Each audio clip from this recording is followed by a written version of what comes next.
Hello everyone, how are you all? So myself Siddharth Kumar Jha and today we will talk about the naive bias and your evaluation matrix. Okay, so far we have already explored like what is KNN and decision tree and your random forest. So in this lecture we shall learn about the native and like naive bias classifier, a probabilistic approach to classification and then cover how to evaluate confusion like a classification model and different metrics. Okay, so first understand the naive bias. So naive bias is theorem. Basically it work on the conditional probability. So the probability is given like P of A by B is equal to P of B by A into P of B upon P of B. Okay, so here you can see the formula is written. It is not as appropriate. So let me write it down again. So P of B by A into P of A upon P of B. So this is the formula for P of A by B. Okay. Okay. So this is about the naive bias. So we'll go to the notepad for the a detailed explanation. So for now, just understand the types of naive bias. So first is Gaussian, and second one is like multi-nominal, and the third one is your Bernoulli. Okay. So there is some props which is like naive bias is simple, fast, and work well on the text. And the cons is like it is independence assumption often unrealistic. Okay, so let me go to the notepad for a detailed explanation of the naive bias, and we'll see the derivation like how this formula came. So just wait a second. Okay, so let's understand first, like what is naive bias. Let me zoom it out. Okay, so naive bias classifiers. Okay, so the first is like in this come is Bayesian. Sorry,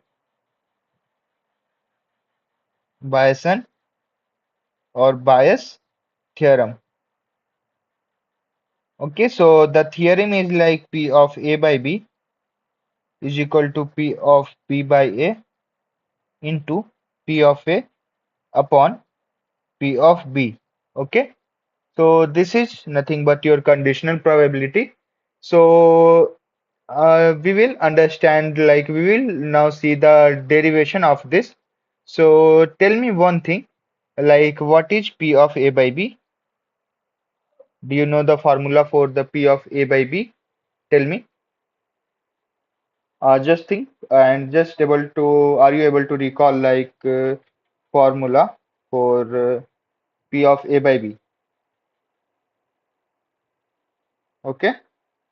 So, so P of A by B is equal to P of A intersection B upon P of B. Okay. So just think it as the equation number one. And same as we can write like P of B by A is equal to P of B intersection A divided by P of A. Okay. So this is your equation two. So this two equation is like for the conditional probability. Okay. So now we will write from one from equation one. We can write like probability of A intersection B is equal to P of A by B into P of B. I'm clear. This is your equation three. And from equation two, I can write like P of B intersection A is equal to P of B by A into P of A. Okay. So Now we will so here we know like P of A intersection B, P of A intersection B is equal to your P of B intersection A. Okay, so from the equation 3 and 4, just note it like P of A intersection B is equal to P of B intersection A.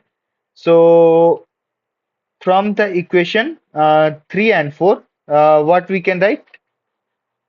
P of A by B into P of B is equal to P of B by A into P of A. Okay, can I write like this? Sure, na?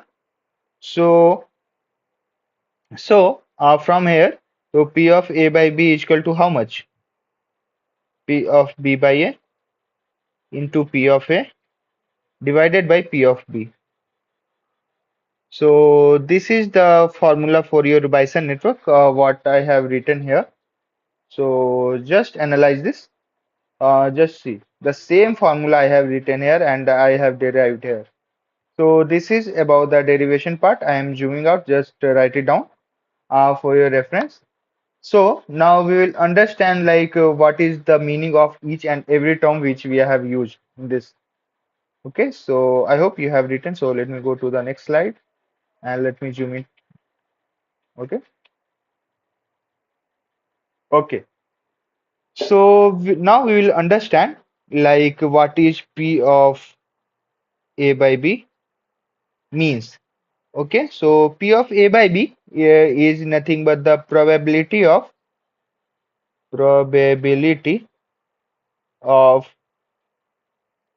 event A given B. Okay. So nothing but it is posterior, and P of B by A is equal to like probability of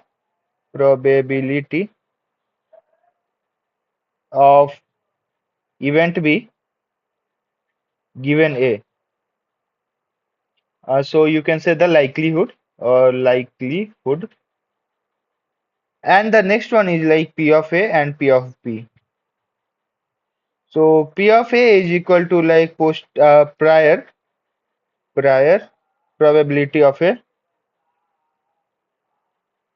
A and your prior probability of B. P of B is equal to prior probability of B. Okay, so I hope I'm clear with this one. So now we have there is one assumption. So the assumption is like features are assumed to be independent in the given the class, and this is rarely true in reality, but works it works well. Okay. So next, the we will understand the types of naive bias. So types of naive bias.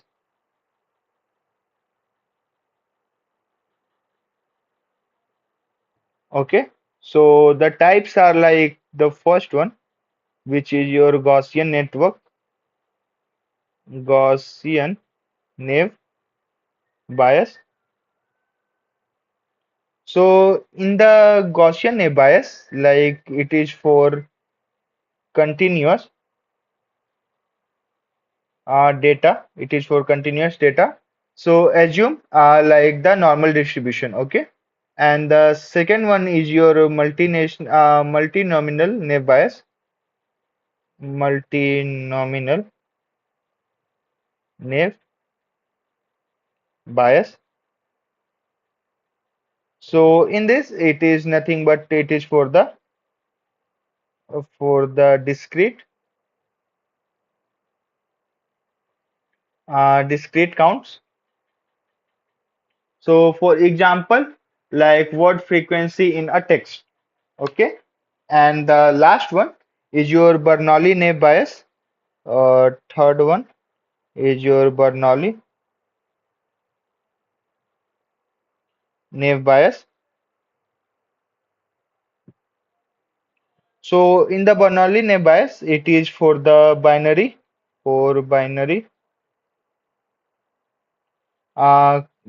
features. So for examples, there is some spam, mail is spam or not, or your gender is male or female, like that. Whether should I go or not? So this is called this comes under the Bernoulli bias. So next we will understand the example of email classification. So suppose there is the features like free, win, and offer. So it compute probabilistics. So P of spam divided by contents is equal to free. Let me write it down. You won't get understand if I will tell. So there is like features. Features is given like free, win, and offer. Okay. So these three features are given, so we have to compute the probabilities. Okay, so P of spam by contains free, and we have to like not spam and contains free. Okay, so this is we have to find. So choose the class with the higher posterior probability, and we can able to find it out. Okay.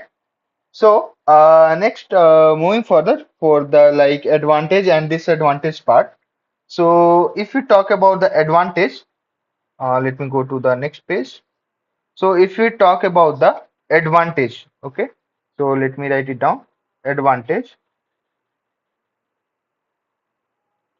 So the advantage is like it is very fast and simple, okay. And it works great for sorry for text classification. Okay. So whether the spam filtering or your sentiment analysis like that.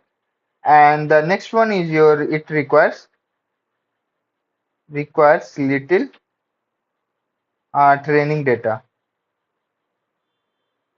On the less training data if you have, then also it can give the good output. Okay. So the disadvantage is like a strong like independence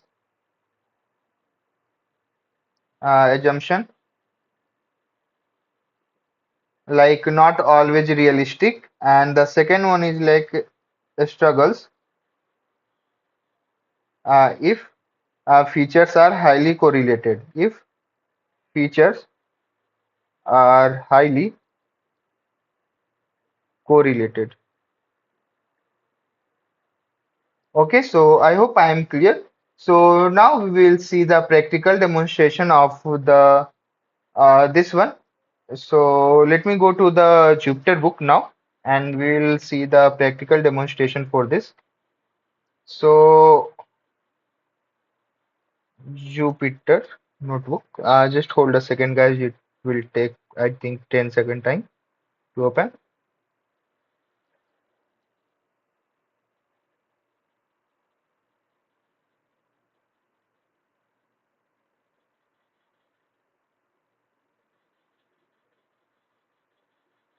Yeah, so it opened. So now we will do the practical implementation. So for that, I'm creating one new notebook.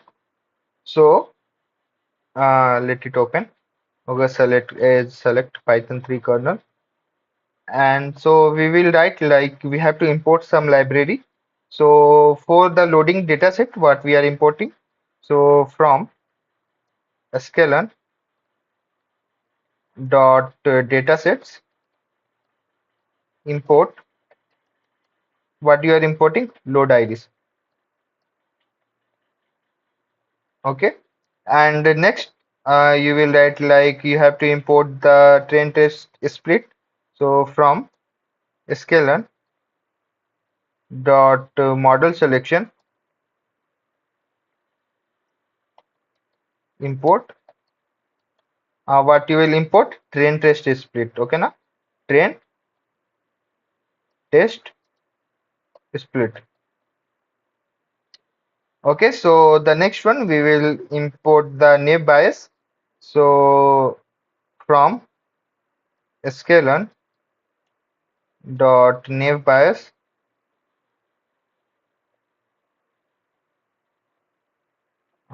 BAYES import what we will import Gaussian NB. Okay, so Gaussian and NB. Okay, and the next one we will import like the matrix for the accuracy score. So from sklearn dot matrix import what we will write accuracy score. Okay, so let's run this. So for run this, just press Shift and Enter and just wait a second. Yeah, it's run. So we have imported the library. So now the next step is like import the data set. So for that we will write like iris is equal to load iris. Sorry, load iris, and we will write like x comma y is equal to iris iris dot data comma iris dot target iris dot target. Okay, so I hope I am clear. So I have loaded the data set. Now we will split it. So for split, we are writing like x train, comma x test, comma y train, comma y test is equal to train test split, and we will write like x comma y, comma we'll give the test size which is equal to like how much 0.2 0.2, and we'll give like the random stat is equal to 42. Okay, and just run this. So now we have split the data. So now we will train naive bias. Okay, so for the naive bias we will write like nb is equal to like Gaussian nb. Okay, and we have to fit it to nb dot fit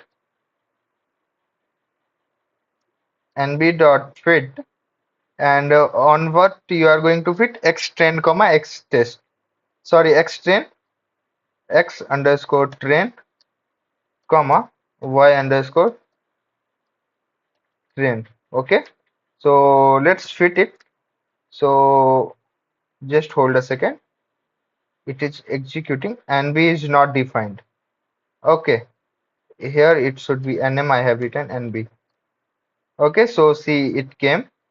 So now what we have to do, we have to predict. Okay, so y underscore predict is equal to nb dot predict nb dot predict. Okay, and what you are predicting x underscore test,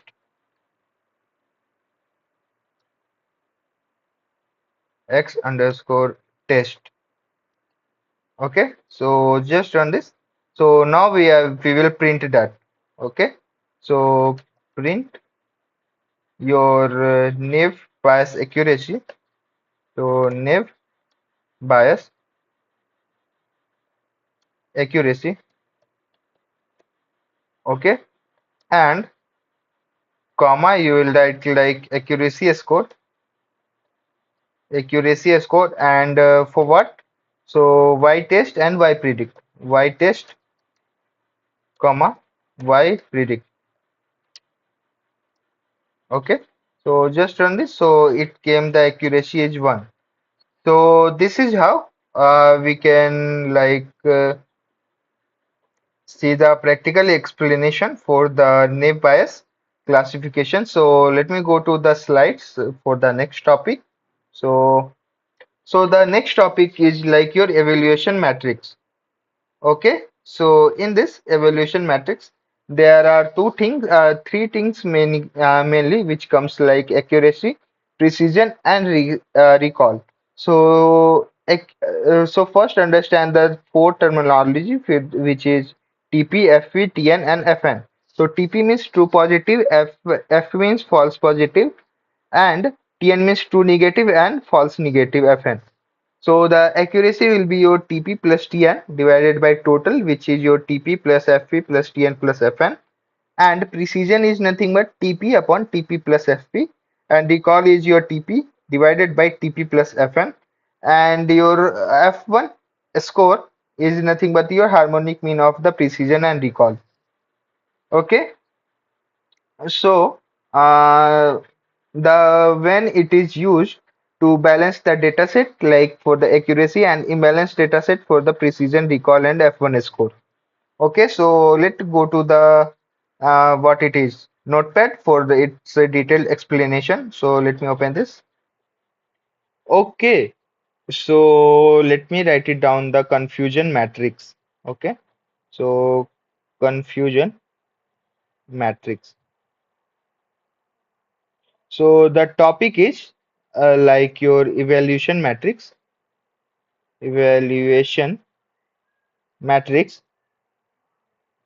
So in this, the first is come like your confusion matrix. So it is nothing but let me draw its table. So it is versus like predicted positive, and predicted negative,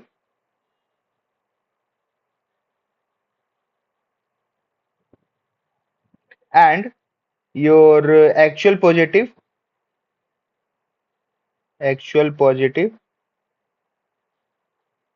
and actual negative.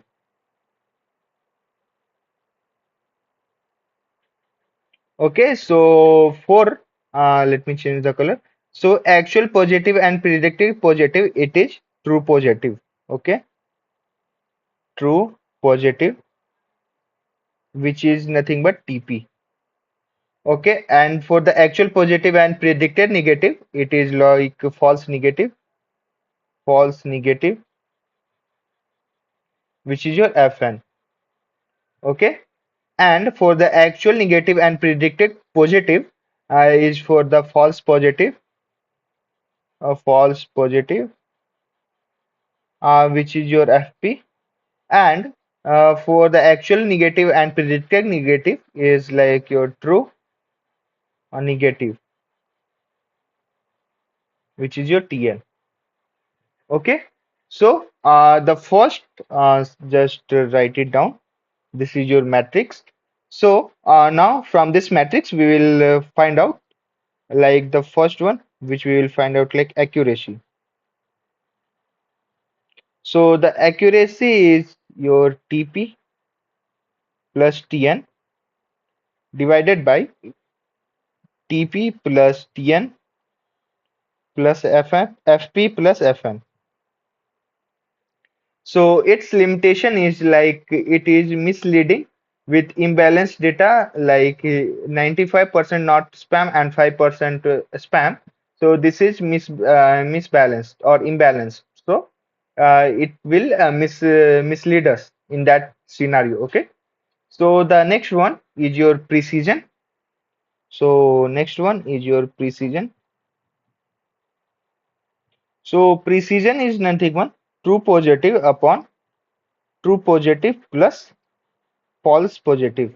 Okay, so true positive TP upon TP plus FP. Okay, so it important when false negative are costly, you can say missing in a disease. Okay, missing a disease. So the next one is your recall. Oh, sorry. Precision is nothing but the importance when false negative are closely is costly, like you're predicting a healthy person as a sick. Okay. So the next one is your recall. So recall. So recall is nothing but your TP upon TP plus FN. Okay. So recall is like important when the false negative are costly for there are some missing in the data set. Okay. So the next one is your F1 score.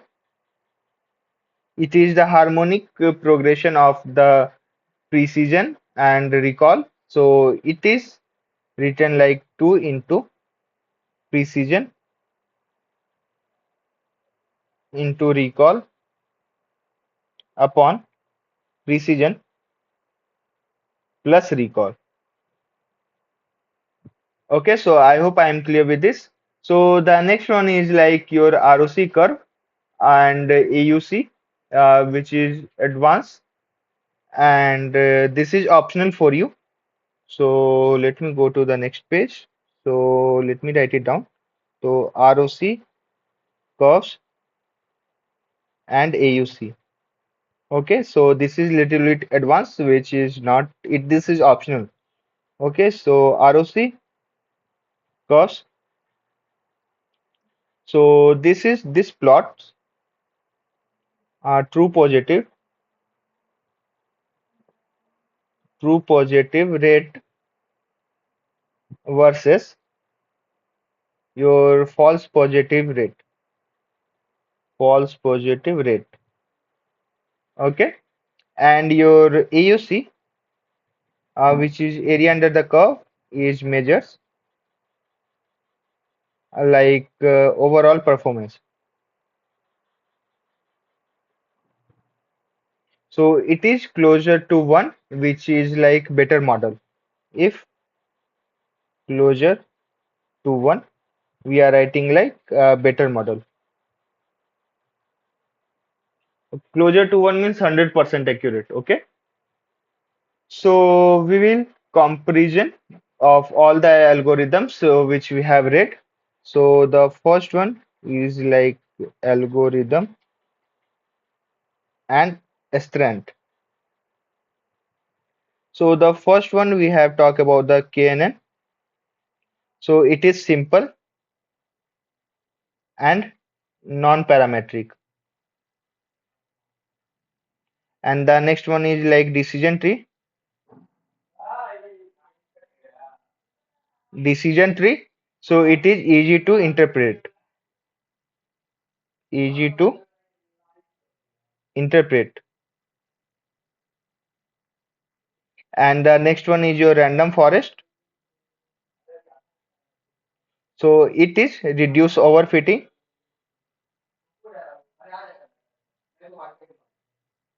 reduce overfitting, and it is robust.